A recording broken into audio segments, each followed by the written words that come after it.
Good afternoon, I'm Chris Nachkate. Welcome to APTN National News. It's day 2 of the AFN Special Chiefs Assembly in Calgary, where later today, Chiefs will vote on a $47.8 billion draft final settlement agreement on long-term child welfare reform. APTN's Fraser Needham is there, and he joins me now. So Fraser, can you tell us what is going on at the Assembly this morning? Okay, well, they got underway about 9 a.m.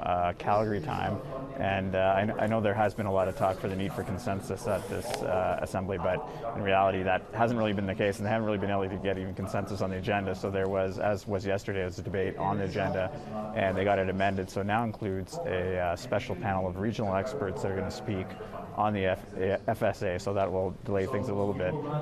Behind me as we speak now, there's a panel that's also speaking on, there was a lot of questions that came up yesterday about the agreement from the Chiefs, how it will work, and some technical questions. So they took those down yesterday in this panel with lawyers and people like Cindy Blackstock from the First Nations Child and Family Caring Society are answering those questions. So keeping all this in mind, the vote on the FSA is supposed to happen at 1:15 Calgary time. I don't think that's going to happen. It's going to happen sometime later this afternoon, but the resolutions and that resolution are the only things left on the agenda, so they should be able to get it at some point this afternoon, but it won't be at 1:15 p.m. Fraser, now in the event that the vote passes later this afternoon and Chiefs vote in favor of the agreement, what happens next?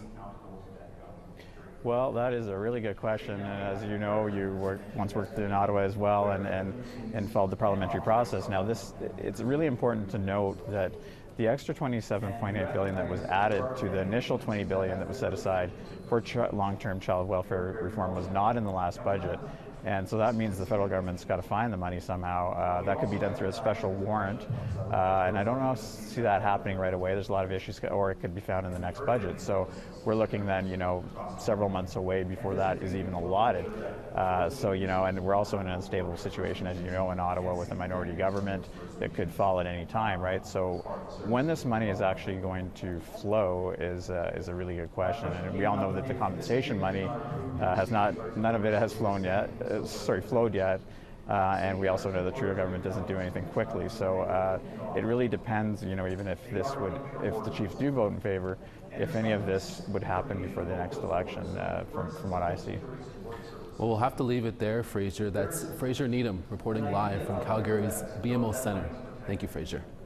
Thanks for having me. The late Grand Chief of the Assembly of Manitoba Chiefs was honored by First Nations leaders gathered in Calgary on Wednesday. Shortly after opening remarks, the Assembly of First Nations paid tribute to Kathy Merrick, who passed away unexpectedly in September. Leaders spoke of her advocacy for First Nations people during years in leadership in Pimicikamak Cree Nation and at the AMC. Chiefs expressed their deep sadness and spoke of how they are still in shock over Merrick's unexpected death. AFN National Chief Cindy Woodhouse-Neepanak said everyone was proud of Merrick's work on health care and her advocacy for missing and murdered Indigenous women and girls. Her and I were in a room one day, and the sad news came in again that some more women were in the landfill, because we had faced this with Tanya Neepanak 11, 12 years before that. And we were told in that very private meeting with her and I, and of course officials from the police, that it would be impossible. But nothing was impossible for Kathy, and she was going to make sure that our women were looked for. The family of John Wells was also honored. The 42-year-old Blood Tribe member died during a police arrest at Calgary Hotel on September 17th. At the time, Wells was the 8th First Nations person to die during an interaction with law enforcement in just a few weeks. Blood Tribe Chief Roy Fox says the Wells family and the tribe will be pursuing a formal complaint against the 3 officers involved. They're also calling for First Nations in Assembly to support a call for a public inquiry into Wells' death. Just wanted to thank the Grand Chief for the empathy that she has shown to the family and her willingness to continue some action with respect to not only John Wells, what happened to him, but others that have suffered the same fate at the hands of police forces throughout Canada. They are supposed to protect us, not kill us. The Six Nations of the Grand River will have the first Indigenous-led and operated hospice in Canada, according to a recent announcement from the Ontario government. Ontario says it will invest up to $1.25 million to support the construction of the Six Nations of the Grand River's new 5-bed hospice. It will help community members connect to comfortable and culturally appropriate end-of-life care close to home and family. The hospice will incorporate Haudenosaunee teachings to provide physical, emotional, and spiritual support. The building will also have ceremony rooms, a garden with traditional medicines, and large spaces for families to gather. No word yet on when construction of the hospice will start. A lawyer representing families who have filed complaints over the way the Thunder Bay Police Service handled investigations into the deaths of their loved ones is firing back against a former chief of police. Bob Herman, who acted as chief of police in Thunder Bay for a decade, recently wrote an op-ed saying there is no need for this latest investigation. Julian Faulkner says Herman has been out of policing for years and was chief of police when the 7 youth died, and those investigations sparked national attention by virtue of their incompetence. Last week, Ontario's Inspector General of Policing announced he was initiating an inspection of Thunder Bay's embattled police service. The announcement followed several public complaints, some of which were made public at a press conference in April. Former Chief Bob Herman, in a letter to local media, said police are already implementing recommendations from previous investigations. Herman said, quote, "Here we go again, another investigation into the Thunder Bay Police Service orchestrated by the political leadership of the Anishinaabe-Aski Nation and their advisors for what only can be described as a misguided witch hunt." Falconer says Herman's sniping from the sidelines is unhelpful. The Bolesky family still does not have answers on how Corey Bolesky came to his death.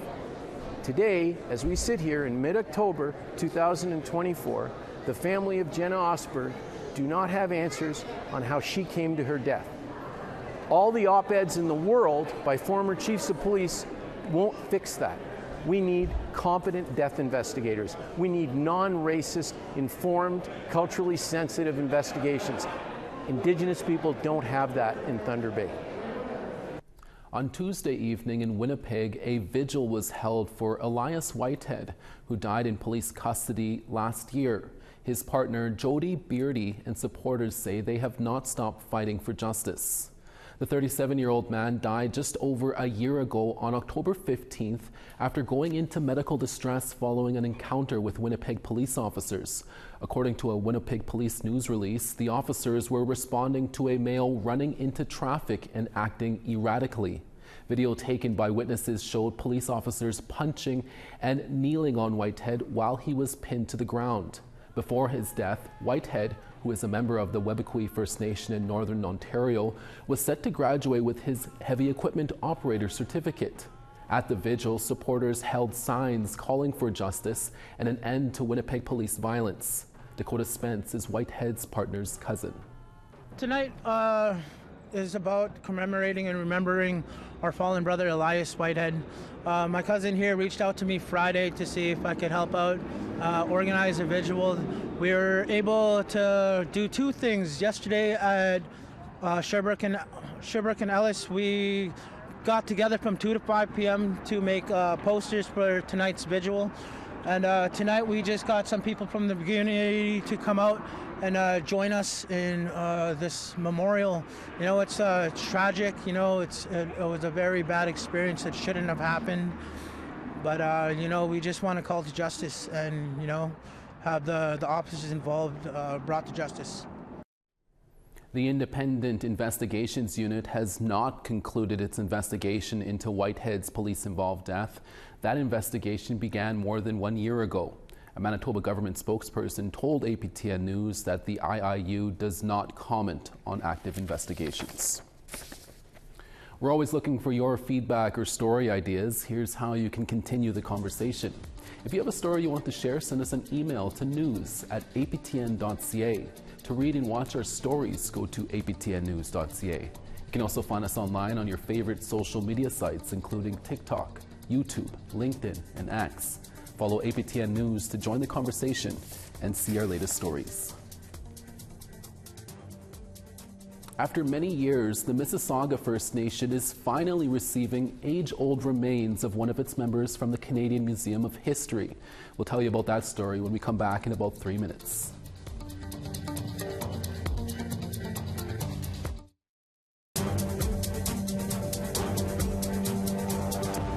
Welcome back. The son of a renowned totem pole carver has put his father's half-a-century-old work to rest in Winnipeg. Our Sav Jonesa has more. After watching over the city of Winnipeg for more than 50 years, this 16-foot totem pole from the West Coast has now been laid to rest. It was made in the traditional Kwakwaka'wakw carving style by the late Quaglith artist Henry Hunt. Henry's son Richard Hunt also became a carver. Well, the figures are a thunderbird on top, which is the main crest of all of our chiefs.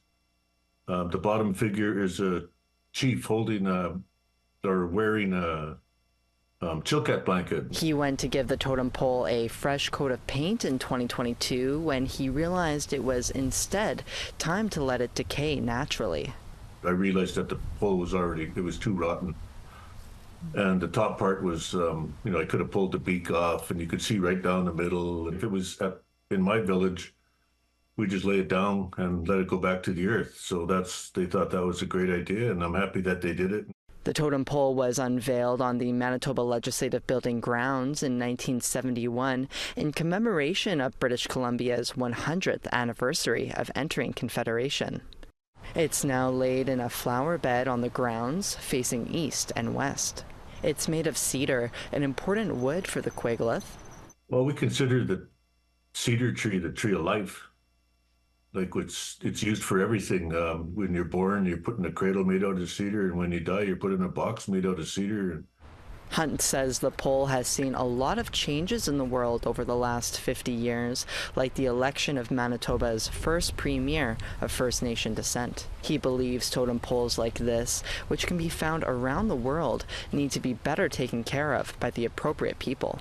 Like that pole was in the public domain for all those years, and there's a lot of other poles that our family has done that are all over the world that are in the public domain, and if they're going to leave them there, they should look after them, and if they need a new paint job, then they should contact the right people that have the rights to these poles, because if you get somebody that goes in there that doesn't know what they're doing, you could wreck the pole, change the colors, and interpret it in their way. Sav Jonesa, APTN National News, Winnipeg. For decades, the Mississauga First Nation in Ontario has known that human remains from their land were being held at the Canadian Museum of History. Earlier this month, they were finally returned to their original and final place of rest. CTV's Corey Nordstrom brings us the story. A special ceremony in Mississauga First Nation marks years of hard work to return artifacts taken in the 1970s and 80s, including human remains from an adult and child. There was no agreements or any kind of legislation to say that when they came across an artifact, they were to stop digging and inform the First Nation. It was probably in the late 80s when we started talking about repatriation of our artifacts. The artifacts came from a settlement on the west bank of the Mississauga River, now the municipally run Huron Pines Golf Club. In recent months, the town of Blind River has allowed the First Nation to fence off burial sites, with the recovered human remains set to be buried on site once again. I've learned so much about our First Nation communities and the situation at the golf course. And once we found out what was happening or what had happened in the past, we wanted to do everything possible to make things right. 8 boxes of artifacts in total have been returned from the Canadian Museum of History, with First Nation officials saying more will be repatriated in time. It's very important, and that it's the recognition that the First Nations do have the responsibility of having those artifacts and the remains of our ancestors back home, because then we could put them to rest. Eventually, Mississauga First Nation hopes to display the artifacts in their own community and also form an agreement with the Canadian Museum of History to lend out some items for specific exhibits. First Nation officials are confident both the museum and municipality of Blind River will support any future repatriation efforts. Corey Nordstrom, CTV News, Mississauga First Nation. To Australia now, where a collection of artifacts of significant cultural importance to the Warramunga people of Tennant Creek in the Northern Territory has been returned at a formal handover ceremony in London. And the traditional owners who initiated the handback are encouraging other tribal groups around Australia to do the same. Masala Singalanga with NITV News reports. After 1.5 years of negotiations, it was an emotional moment for Warramunga elders who travelled to the Honeyman Museum and Gardens in London to receive the artefacts. These are artefacts that the old people sat down and had a look at it and cried about them and said straight away, we want them to come back home. The items include a woomera, boomerangs, stone axes and a stone knife with a sheath. Elder Cliff Plummer said he didn't want to refer to the items as stolen. He says many of the items were traded for food and tobacco around 120 years ago.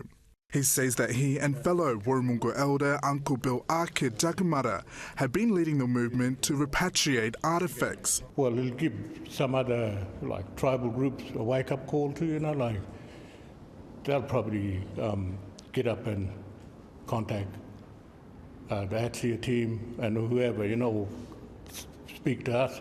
How did we go about, finding out we got artifacts here. Around 120,000 cultural artifacts are known to be held in museums and private collections around the world, but experts believe there are many more waiting to be found. They're part of a broader, reclaiming that history. I think it's a broader point about how does that bring about the cultural shifts that we'd like to see in the country, but also reinvigorating, strengthening culture locally, respecting and acknowledge the aspirations of those communities.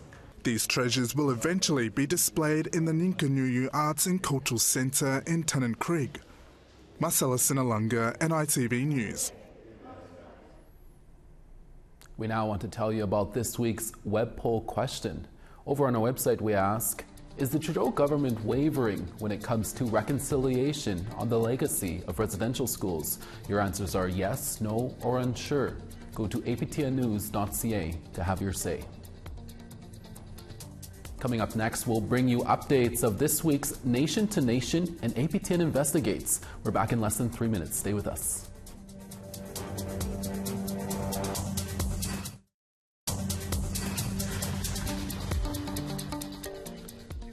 Starting on the East Coast, St. John's 9, Charlottetown 7. Nain 7, the Grand River 6. Saguenay 9, Val-d'Or 6. Windsor 5, London 0. Sudbury +4, Thunder Bay sunny and 12. Churchill 1, Thompson 6. 9 in Gimli, 6 in Prince Harbour. Yorkton 6, Saskatoon +7. 4 in La Ronge, Meadow Lake +6 in rain. Fort McMurray +8, Peace River 8. 11 in Lethbridge, Calgary 10. Penticton 12, Campbell River 12 as well. 7 in Fort Nelson, Dease Lake 4. Mayo -5, Whitehorse -6. Yellowknife +6, Fort Simpson -2. 0 in Palatuk, Colville Lake -4. Baker Lake +2, Chesterfield 6. And Arctic Bay 1 and Resolute -2. It's Thursday, and later today will be a new episode of Nation to Nation. Here's a preview. Hello, I'm Fraser Needham. I'm coming to you from the floor of the AFN Special Chiefs Assembly in Calgary, where chiefs are being asked to decide the future of a $47.8 billion settlement agreement with the federal government. It will pump much needed cash into First Nations Child and Family Services.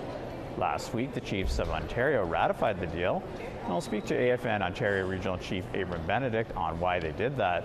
I'll also speak to Chief Joe Alphonse about why the Chilcotin Nation in British Columbia asked chiefs to reject it. And where's Cindy Blackstock in all of this? The longtime children's advocate speaks her mind on the settlement. All this coming up later tonight on Nation to Nation. Thank you, Fraser. APTN Investigates also returns this week with an all-new episode. In the episode Time Immemorial, video journalist Tom Fenario shines a light on the Algonquin people's battle to stop a nuclear waste facility from being built in their ancestral territory. Here's a preview as well.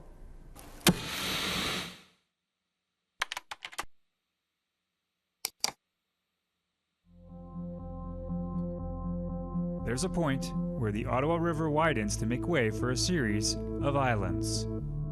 There's a small one hugging the rapids that's long been used by the Algonquin Anishinaabe. Officially, it's known as Fitzpatrick Island, but today it's being renamed Minimadone Namitik. In Anishinaabe-Moan, it means Spirit Island. The spirit speaks to you. Everything has a spirit, no matter what it is. After colonialism, a fur trade war, residential schools, the Algonquin receded from parts of the Ottawa River. But it was never abandoned. The Anishinaabes, they were always here before. It was time immemorial, and we lived here. Our ancestors lived here. So it's consequential when the Algonquin Nation begins to reclaim guardianship of the sacred waterway. I think about the water, I think about the animals, I think about future generations and what they're going to be left with. But this river has another legacy, one that also has no intention of going anywhere. Nuclear power, a source for low-emission energy, except that the half-life of even its least potent waste is 15 generations. You do not put nuclear waste on a freshwater river. I don't understand the reasoning behind that. It's enough to give anyone pause, and in the future could give a whole new meaning to the phrase time immemorial. And you can catch APTN Investigates Time Immemorial airing this Saturday on APTN. Definitely don't want to miss that one. That's your midday newscast for this Thursday, October 17th. Dennis Ward is back for your evening newscast in a few hours. Make sure to join us then. From our staff from across the country, hi, miigwech, masicho. Thank you for watching, and we'll see you again next day.